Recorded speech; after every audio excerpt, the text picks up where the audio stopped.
प्यारे साथियों, आप सभी का हमारे चैनल पे बहुत बहुत स्वागत है। जितने भी विद्यार्थी क्लास 10th में हैं और जो 2025 बोर्ड परीक्षा में 8 मार्च को रंजन कला का पेपर देने वाले हैं, उनके लिए रंजन कला का एक वायरल मॉडल पेपर लेकर के आ चुका हूं। और बच्चों, इस वीडियो के माध्यम से मैं आप सभी को इस पूरे वायरल मॉडल पेपर का A to Z full solution provide करने वाला हूं। और बच्चों, एक बात मैं पूरी गारंटी के साथ बोल सकता हूं कि जो भी बच्चा ईमानदारी से इस पूरे वायरल पेपर का सोल्यूशन अंत तक देख लेता है तो रंजन कला के पेपर में 70 में 70 नंबर स्कोर कर जाएगा। इस बात की भी पूरी गारंटी है। तो आइए बच्चों, बिना टाइम को वेस्ट किए सेशन की शुरुआत करते हैं और बिल्कुल ऐसा ही पेपर आप सभी को 8 मार्च को देखने को मिल जाएगा, ठीक ना। पूरे पेपर को सॉल्व करने के लिए आपके पास टोटल टाइमिंग होता है 3 घंटे 15 मिनट। 15 मिनट में पेपर को ध्यान से पढ़ना है और 3 घंटे में पेपर को सॉल्यूशन करना है, सॉल्व करना है। हर एक सवाल को सॉल्यूशन के साथ समझेंगे, परेशान मत होना। पीडीएफ कहाँ से मिलेगा, कैसे मिलेगा, इसका मैं तरीका आंसर बता दूंगा वीडियो के एंड में, थोड़ा सा ही परेशान मत होना। आइए बच्चों, ये जो पेपर होगा ना, ये 2 खंडों में होगा, ठीक ना। तो सबसे पहले खंड क के सारे प्रश्नों को आराम से समझते हैं, उसके बाद से खंड ब के भी क्वेश्चन का सोल्यूशन देख लेंगे। सबसे पहले समझो, हमारा पहला इसमें क्वेश्चन पूछा गया है कि रेखा किसे कहते हैं, ठीक है ना। 2 बिंदुओं के बीच की दूरी, 3 बिंदुओं के बीच की दूरी, 4 बिंदुओं के बीच की दूरी या इनमें से कोई नहीं। तो मेरे प्यारे बच्चों, अगर हम बात करेंगे रेखा या रेखाखंड के बारे में, तो ये 2 बिंदुओं के बीच का मिनिमम डिस्टेंस होता है और ये सीधा, बिल्कुल सीधा होता है, ठीक है ना। इसको क्या बोलेंगे, रेखा बोलेंगे। यानी कि पहला ऑप्शन बिल्कुल यहाँ पे राइट आंसर हो जाएगा। जितना क्वेश्चन बता रहा हूं, सभी क्वेश्चन को अभी कभी तुरंत याद कर लो, 2-3 बार वीडियो को हो सके तो देख लो, क्योंकि यही सारे क्वेश्चन अब की बार पेपर में पूछे जाएंगे। अगला क्वेश्चन पूछा गया मेरे प्यारे बच्चों कि समांतर रेखाएं किसे कहते हैं, पैरेलल लाइंस किसे कहते हैं। तो 2 सीधी रेखाएं जो आपस में मिल पाए, 2 सीधी रेखाएं जो बढ़ाई जाए और आपस में ना मिले, टेढ़ी मेढ़ी रेखा या सीधी रेखा। तो मेरे प्यारे बच्चों, अगर बात करेंगे समांतर रेखा के बारे में, तो देखो 2 ऐसी सीधी रेखा होती है जो आपस में समांतर होती है। समांतर कहने का मतलब ही होता है ये दोनों रेखाओं को कितना दूर भी हम बढ़ा देंगे तो ये आपस में कभी एक दूसरे को नहीं मिलेगी और ना काटेगी, ठीक ना। तो जब काटेगी नहीं और आपस में सीधा रेखा में चलेगी तो उस रेखाओं को क्या बोलेंगे, समांतर रेखा बोलेंगे। मतलब कहने का मतलब ये हुआ कि 2 सीधी रेखाएं जो बढ़ाई जाए और आपस में कभी ना मिले, इस प्रकार के रेखा को हम क्या बोलते हैं, समांतर रेखा बोलते हैं। यानी कि सेकेंड ऑप्शन यहां पे बिल्कुल राइट आंसर हो जाएगा, ठीक है। चलो आगे देख लेते हैं। बिल्कुल इंपॉर्टेंट क्वेश्चन है कि सशक्त रेखा किसे कहते हैं। एकदम इंपॉर्टेंट क्वेश्चन है, कई बार पेपर में आ चुका है। सशक्त रेखा किसे कहते हैं, दृढ़ता एवं बिना हिचकिचाहट तथा निश्चित गति और दिशा के अनुसार खींची गई रेखा, सीधी रेखा, तिरछी रेखा या घुमावदार रेखा। तो मेरे प्यारे बच्चों, अगर बात करेंगे सशक्त रेखा के बारे में, तो सशक्त रेखा कहने का मतलब यहाँ पे हुआ मजबूत रेखा जो या तो बिना हिचकिचाहट के खींचा गया हो, एकदम सटीक तरीके से खींचा गया होगा, सीधा लाइन में हो, और ठीक ना दृढ़ता से खींचा गया होगा।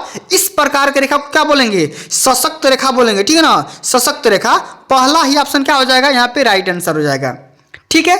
चलो आगे देख लेते हैं। अगला हमारा क्वेश्चन इंपॉर्टेंट क्वेश्चन है कि मानव आकृति में एक पूर्ण विकसित मनुष्य अपने ही शरीर का कितना गुना होता है, 3.5 गुना, 5.5 गुना, 9.5 गुना या 7.5 गुना। तो देखो, अगर हम मानव का अगर हम आकृति बनाएंगे, अगर ढांचा बनाएंगे, स्ट्रक्चर बनाएंगे, तो इंसान का जो हाथ होता है ना, उसका हाथ अपने हाथ के 3.5 गुना उसका पूरा हाइट होता है। कितना, 3.5 गुना होता है। पहला ऑप्शन यहाँ पे बिल्कुल राइट आंसर हो जाएगा। कई बार पेपर में पूछा जा चुका है इस क्वेश्चन को, ठीक है ना। तो इंपॉर्टेंट क्वेश्चन है, अभी कभी तुरंत इसको याद कर लो, रट लो, नोट डाउन भी कर लो, स्क्रीनशॉट ले लो, जो करना है वो कर लो। लेकिन अब की बार 70 में 70 स्कोर करना चाहते हो तो वीडियो को एंड तक जरूर देख लेना, ठीक है, क्योंकि सारा क्वेश्चन करवाने वाला हूं। आगे देख लेते हैं। अगला क्वेश्चन पूछा गया है कि मानव आकृति बनाते समय नाक की लंबाई सिर के कितने भाग के बराबर होनी चाहिए। अगर इंसान का अगर डायग्राम बनाएंगे, आकृति बनाएंगे, तो उसमें इंसान का जो नाक होता है ना, नाक की लंबाई सिर के, पूरे सिर के, मतलब सिर मतलब क्या होता है, ये पूरा हेड है, हेड के कितने भाग होता है? वो भाग होता है भैया 1/3 भाग, 1/4 भाग, आधा भाग या 2/3 भाग। तो भैया नाक की जो लंबाई होती है सिर के कितने भाग होती है? तो 2/3 भाग होती है। कितना भाग? 2/3 भाग होता है। डी ऑप्शन यहाँ पे बिल्कुल करेक्ट आंसर हो जाएगा। ठीक है ना। चलो आगे आ गया, इंपॉर्टेंट क्वेश्चन है और ये इसी प्रकार के क्वेश्चन कई बार और कई क्वेश्चन पूछे गए हैं। लाल रंग का मतलब, पीला रंग का प्रतीक, नीला का प्रतीक, सफेद का प्रतीक, काला का प्रतीक। ये प्रतीक वाला क्वेश्चन याद करके चले जाओ, क्योंकि हर साल, इस साल भी पूछा जाएगा। 100% गारंटी बोल रहा हूं, 100% गारंटी बोल रहा हूं, इस प्रकार के क्वेश्चन इस बार पक्का पूछे जाएंगे। सबसे पहले बताओ कि लाल रंग मतलब वर्ड कलर का किसका प्रतीक होता है? इसका प्रतीक क्या होता है? ज्ञान, वीरता, शक्ति, उत्तेजना, भय, आवेग, शीतलता, दृढ़ता, उद्ग्रता, इनमें से कोई नहीं। तो मेरे प्यारे बच्चों अगर बात करेंगे रेड कलर के बारे में, तो रेड कलर मतलब क्या? उग्रवादियों का मतलब कि क्या? वीरता का होता है, शक्ति का होता है, ज्ञान का होता है, साहस का होता है। ठीक ना। खून खोलने वाला बोलते हो ना, खून मेरा लाल हो गया, खोल गया, इसको क्या बोलते हैं? ज्ञान का प्रतीक, वीरता का प्रतीक, शक्ति का, साहस का, धैर्य का, धीरज का, ये सब इसका प्रतीक है। रेड कलर का ये सिंबल है। ठीक ना। रेड कलर का मतलब ही है ज्ञान, वीरता और शक्ति। मतलब कि यहाँ पे पहला ऑप्शन बिल्कुल यहाँ पे राइट आंसर हो जाएगा। सारे क्वेश्चन इंपॉर्टेंट है भैया, सबको तैयार करो। अब चलो अब अगला बताओ कि पीला रंग का प्रतीक क्या है? पीला रंग किसका प्रतीक है? बताओ। अवसाद, भय, अंधेरा, शीतलता, सत्यता, निराशा, प्रफुल्लता, प्रकाश, उष्मा, या शांति, एकता, भय। तो सबसे पहले देखो, किसी भी कलर का डर नहीं है, प्रतीक नहीं है, निराशा नहीं है, अंधेरा नहीं है, ये तो अब छाड़ दो। तो क्या हो जाएगा? प्रफुल्लता, प्रकाश, उष्मा हो जाएगा, जो कि पीला मतलब कि येलो कलर का सिंबल है। येलो कलर का मतलब ही क्या होता है? प्रफुल्लता होता है, प्रकाश होता है, उष्मा होता है। ठीक है ना। चलो आगे देख लेते हैं। 8वां क्वेश्चन क्या बोल रहा है कि नीला रंग किसका प्रतीक है? उत्तेजना, युद्ध, क्रोध, ज्ञान, वीरता, प्रकाश, उत्तेजना, भय, आवेग, या शीतलता, सत्यता, आकाश। तो देखो नीला का मतलब क्या होता है? आकाश होता है। आकाश कैसा होता है? नीला होता है। सत्यता होता है, शीतलता होता है, जो कि समुद्र का रंग कैसा होता है? नीला होता है। तो कहीं ना कहीं ठंडापन भी होता है, सफेद भी होता है, सत्यता होता है, आकाश होता है। तो क्या हो जाएगा? डी ऑप्शन यहाँ पे बिल्कुल राइट आंसर हो जाएगा। ठीक है। शीतलता, सत्यता, आकाश। ओके। चलो आगे पूछा गया है श्वेत, सफेद रंग का किसका प्रतीक है? सफेद रंग किसका प्रतीक है? बताओ। शांति, एकता, स्वच्छता, अवसाद, भय, अंधेरा, उत्तेजना, भय, अंधेरा, या इनमें से कोई नहीं। तो श्वेत मतलब सफेद जो रंग होता है ना, वो होता है शांति का, एकता का और स्वच्छता का। क्या है? शांति का, एकता का, स्वच्छता का। पहला ऑप्शन यहाँ पे बिल्कुल राइट आंसर हो जाएगा। सारे क्वेश्चन इंपॉर्टेंट है और ये आ गया very very most important question, कई बार पेपर में आ चुका है। प्राथमिक अथवा मूल रंग कौन से होते हैं? प्राथमिक बोलेगा या प्राइमरी कलर बोलेगा तो आपको बताना है काला, सफेद, भूरा, बैगनी, नारंगी, धानी, लाल, नीला, पीला, या हरा, आसमानी, पीला। बताओ प्राथमिक रंग पूछा गया ना, या प्राथमिक रंग बोलो या मूल रंग बोलो। ठीक ना। मेन कलर ये होता है लाल, नीला और पीला, यानी कि रेड हो जाएगा, येलो हो जाएगा और नारंगी हो जाएगा, सॉरी यहाँ पे नीला हो जाएगा, ब्लू हो जाएगा। ठीक है ना। सी ऑप्शन यहाँ पे बिल्कुल राइट आंसर हो जाएगा। आगे देखते हैं कि कौन से रंगों का माध्यम पारदर्शी होता है? पारदर्शी मतलब आर पार दिखाई देने वाला। ठीक है ना। आर पार दिखाई देने वाला कौन सा रंग होता है? तेल रंग, पेस्टल रंग, एक्रेलिक रंग, या जल रंग, वाटर कलर। तो बताओ भाई कौन सा रंग को पारदर्शी माध्यम बोला जाता है? वो बोला जाता है ऑयल कलर को, यानी कि तेल रंग को, यानी कि ऑप्शन नंबर यहाँ पे पहला ऑप्शन यहाँ पे राइट आंसर हो जाएगा। ठीक है ना। चलो आगे देख लेते हैं कि निम्न में से कौन सा रंग गर्म होता है? हॉट कलर के नाम से किसको जानते हैं? हॉट कलर के नाम से किसको जानते हैं मेरे प्यारे बच्चों? बताओ। लाल, नीला, पीला, या हरा, आसमानी, क्या होता है? बताओ। रेड कलर का मतलब ही होता है क्या? हॉट क्या हो जाता है भाई? हॉट कलर इसको बोलते हैं, यानी गर्म रंग बोलते हैं। ठीक है ना। अब पूछ दिया जाएगा ठंडा। देखो आगे पूछा भी गया है कोल्ड कलर क्या होता है? निम्न में से कौन सा रंग ठंडा है? ठंडा मतलब हरा, लाल, पीला, या नारंगी। तो बताओ मेरे प्यारे बच्चों क्या हो जाएगा?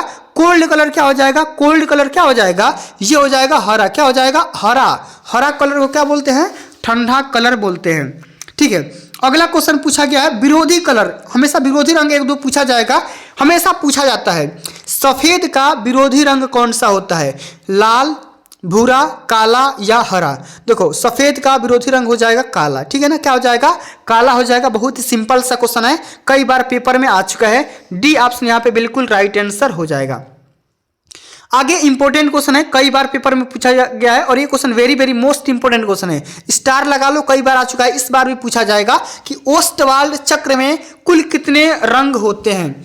ओस्टवाल्ड देखो ये इस प्रकार का ओस्टवाल्ड होता है ना, इस प्रकार का, ठीक है ना, ठीक इस प्रकार का होता है, ठीक है। और ये जो पूरा सेक्शन बटा हुआ है ना, इसमें पूरे 8 कलर होते हैं। कितने? 8 कलर होते हैं। तो ओस्टवाल्ड चक्र में कुल कितने रंग होते हैं? 8, 10, 4 या 6। तो कितने लगाओगे? 8 कलर लगा करके आना, ठीक है ना। और इसी प्रकार का सर्किल होता है, इसी सर्किल में कुल मिलाकर के 8 रंग होते हैं और उन रंगों का भी आपको नाम पता होना चाहिए। और वही सब 8 कलर मिल करके प्राथमिक कलर बनाते हैं और सेकेंडरी कलर का निर्माण करते हैं, ठीक है ना। और प्राथमिक कलर पूछेगा तो कितना बताओगे? तो प्राथमिक कलर 3 ही होते हैं, ठीक है ना।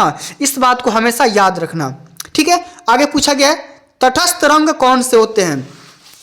तटस्थ रंग मतलब कि एक दूसरे के विरोधी रंग होते हैं ना, उसी को तटस्थ रंग बोला जाता है। सफेद, काला, नारंगी, पीला, लाल, नीला या उपरोक्त में से कोई नहीं। बताओ तटस्थ रंग कौन सा हो जाएगा? यहाँ पे सफेद और काला हो जाएगा। क्या हो जाएगा? सफेद और काला हो जाएगा, जो कि पहला ऑप्शन यहाँ पे बिल्कुल राइट आंसर हो जाएगा, ठीक है। चलो आगे पूछा गया है कि कौन सी पेंसिल से बनाई गई रेखा अधिक काली होगी। कौन सी पेंसिल से बनाई गई रेखा अधिक काली? सबसे ज्यादा डार्क करना है ना, डार्क मतलब भारी कर दो, भारी। तो मैंने आपको ट्रिक बताया था, बी से भारी हो जाएगा। और जिस ऑप्शन में 2B, 2B, 3B, 4B दिखाई देगा तो सबसे ज्यादा भारी होगा। यहाँ पे 2B को टिक करके आना और हल्का होगा, हल्का मतलब H फॉर हल्का हो जाएगा। तो H जहाँ पे दिखेगा वो हल्का हो जाएगा, 2B मतलब भारी वाला हो जाएगा, H भी यहाँ पे नहीं होगा क्योंकि यहाँ पे 2B हो जाएगा, ठीक है। चलो अगला क्वेश्चन पूछा गया है कि भारतीय चित्रकला में षडंग यानी कि 6 रंग, षडंग का मतलब क्या होता है? 6 अंग, ठीक है। 6 अंग की रचना किसने की? ठीक है ना, चित्रकला में षडंग की रचना किसने किया था? कुमार स्वामी, भरत मुनि, यशोधर पंडित या क्रोचे। तो किसके द्वारा किया गया था? षडंग के रचनाकार कौन है? तो यशोधर पंडित हो जाएंगे। सी ऑप्शन यहाँ पे बिल्कुल करेक्ट आंसर यहाँ पे हो जाएगा, ठीक है। इस बात को हमेशा याद रखना। अच्छा अगला क्वेश्चन पूछा गया है कि आकृति या रूप क्या है। आकृति मतलब कोई भी डायमेंशन, आकृति या आकार या शेप, इसका रूप रंग आकार, ठीक है। तो पूछा गया आकृति या रूप क्या है। तो आकृति वह क्षेत्र या स्थान है जिसका अपना निश्चित आकार तथा वर्ण होता है, कलर होता है। आकृति का कोई रूप अथवा अनुपात नहीं होता है, अनेक आकारों का चित्रण होता है या उपरोक्त में से कोई नहीं। तो इसका राइट आंसर हो जाएगा ऑप्शन नंबर पहला, क्योंकि आकृति वह ऐसा एरिया होता है, ऐसा स्थान होता है, ऐसा क्षेत्र होता है जिसका अपना एक निश्चित आकार होता है, शेप होता है और इसका कलर भी होता है, ठीक है ना, इसका कलर भी होता है, ठीक है। चलो आगे क्वेश्चन पूछा गया कि निम्न में से द्वितीयक रंग कौन सा है। द्वितीयक रंग क्या होता है? जो 2 या 2 से अधिक रंगों को मिलाकर के आपस में जिसको मिला करके बनाते हैं उसको द्वितीयक रंग यानी कि सेकेंडरी कलर बोला जाता है, ठीक है ना। तो देखो यहाँ पे लाल, नीला, पीले सब क्या हो जाएंगे? प्राथमिक कलर हो जाएंगे।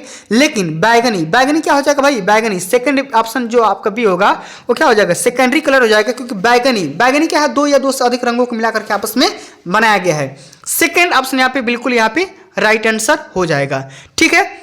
चलो अब आगे बढ़ जाते हैं। अगला क्वेश्चन जो कि सेक्शन बी देख रहे हो ना, यहाँ पे खंड ब, खंड ख मतलब कि अगर ये बात करेंगे ये पूरे सेक्शन 50 नंबर का पूछा जाता है और इसमें आपको पास होना बहुत जरूरी है, नहीं तो फेल हो जाओगे, ठीक है ना। देख रहे हो ना, ये पहला ही क्वेश्चन 30 नंबर का है। अगर आप इस क्वेश्चन को नहीं करोगे तो फेल हो जाओगे। सबसे पहले समझो, बोल रहा है क्वेश्चन कि निम्नलिखित विषयों में से किसी एक विषय पर कम से कम 20 गुणे 15 सेंटीमीटर के आकार का चित्र संयोजित कीजिए जिसमें मानव आकृति की प्रमुखता हो, चित्र भावपूर्ण एवं पृष्ठभूमि विषय का अनुकूल हो, चित्र जल रंग या पेस्टल रंग के माध्यम से कलात्मक एवं सुंदरता के साथ पूर्ण हो।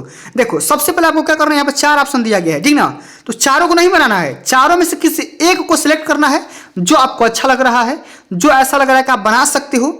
उसमें से चारों में से किसी एक पे टॉपिक चुनो और आपको ये डायमेंशन भी चुनना है 20 गुणे 15 सेंटीमीटर, ठीक ना। 20 लंबाई और 15 चौड़ाई, इस प्रकार का डायमेंशन आपको पूरे ग्राफ के माध्यम से आपको जो भी पेपर शीट दिया जाएगा, शीट पे बढ़िया से और चित्र वगैरह बढ़िया से बनाना है, कलरिंग भी आपको बढ़िया से करना है, तब जाकर के 30 नंबर आपको यहाँ से मिलेंगे, ठीक है। तो बढ़िया से देखो यहाँ पे टॉपिक दिया गया है, मैं बता दे रहा हूँ, नौका विहार, बेटी बचाओ बेटी पढ़ाओ, बाढ़ ग्रस्त ग्रामीण या स्वच्छ भारत। चारों टॉपिक में से किसी एक टॉपिक को तैयार करके चले जाओगे, पूरा नंबर मिल जाएगा, 30 में 30 मिल जाएगा, ठीक है। एक भी नंबर आपका नहीं कटेगा। चलो आगे देख लेते हैं खंड ग। अब देखो ये खंड ग जो होता है ना, ये 20 नंबर का पूछा जाता है अब देखो, या तो सबसे पहले ये करो और नहीं तो अथवा भी करके दिया गया है, ये खंड घ भी करो, खंड ग करो नहीं तो खंड घ कर दो। तो दोनों सेक्शन 20 नंबर का है, तो दोनों में से किसी एक को सॉल्व करना है। तो अथवा का मतलब क्या होता है, दोनों में से किसी एक को सॉल्व करना है, दोनों को सॉल्व नहीं करना है। सबसे पहले देखो, सेकंड क्वेश्चन बोल रहा है कि आपके सामने मानव पैर का एक मॉडल रखा हुआ है, उस मॉडल को छाया प्रकाश दर्शाते हुए पेंसिल से के माध्यम से चित्रित करना है। और ये क्वेश्चन 20 नंबर का पूछा गया है। अगर आप इस क्वेश्चन को करने में आप असमर्थ हैं, नहीं कर पा रहे हैं, तो आपके लिए एक और ऑप्शन है अथवा करके, ये वाला विवरणात्मक प्रश्न भी इसका आंसरिंग कर सकते हो। अब इसमें क्या करना है, इसमें भी आपको केवल 2 प्रश्नों का आंसरिंग करना है, 10-10 नंबर का है। और इसमें 4 क्वेश्चन पूछा गया ना, तो चारों को नहीं करना है, इसमें भी केवल 2 ही क्वेश्चन को करना है। या तो ऊपर वाला करो नहीं तो इसमें से 2 किसी को कर दो। अब क्या है क्वेश्चन समझो कि भारतीय कला के षडंग के नाम लिखो। बस खाली 6 अंगों के नाम लिख दोगे, आपके यहाँ पे 10 नंबर मिल जाएगा। बस खाली सिंपल सा क्वेश्चन है, ठीक है ना। या तो ये वाला करो, भारतीय कला में रेखांकन की महत्ता पर प्रकाश डालो, इसको करो। और नहीं तो एक वर्डी रंग योजना क्या है, लिखिए इसके बारे में। भारतीय कला में किन तत्वों की प्रधानता दी जाती है, इसमें से किसी 2 सवाल को हल करना है, ठीक है। देख रहे हो कितना बढ़िया सिंपल है, एकदम पूरा पेपर है आपके पास, पूरे के पूरे ऑप्शन है, ठीक है ना। देख रहे हो ना, तो या तो भैया ऊपर वाला करो और नहीं तो नीचे वाला भी अगर कर रहे हो, तीसरा नंबर को प्रश्न कर रहे हो, तो तीसरा नंबर प्रश्न में भी आपको केवल 2 ही प्रश्न का जवाब देना है, चारों को नहीं करना है, ठीक है। बात समझ में आई? चलो, तो मेरे प्यारे बच्चों, आज के लिए बस इतना ही। अगर वीडियो ये पूरा अच्छा लगा होगा, बढ़िया लगा होगा, तो वीडियो को लाइक कर देना, शेयर कर देना, चैनल पर नए होंगे तो सब्सक्राइब कर देना। रही बात इसका पीडीएफ कहाँ से मिलेगा, तो पीडीएफ आप गूगल से डाउनलोड भी कर सकते हो, upmsp.nic.in पर जाकर के आप इसको डाउनलोड कर सकते हो। या अगर नहीं डाउनलोड कर पा रहे हो तो आप मेरे व्हाट्सएप से जुड़ सकते हो, 83 18 10 50 51, ये मेरा व्हाट्सएप नंबर है। इस व्हाट्सएप पे हाई लिख करके सेंड कर दो और बोल दो कि सर इसका पीडीएफ चाहिए, तो मैं इसका फ्री में पीडीएफ सेंड कर दूंगा, ठीक है। तो आज के लिए बस इतना ही, मिलते हैं अगली वीडियो में, तब तक के लिए जय हिंद, जय भारत, वंदे मातरम।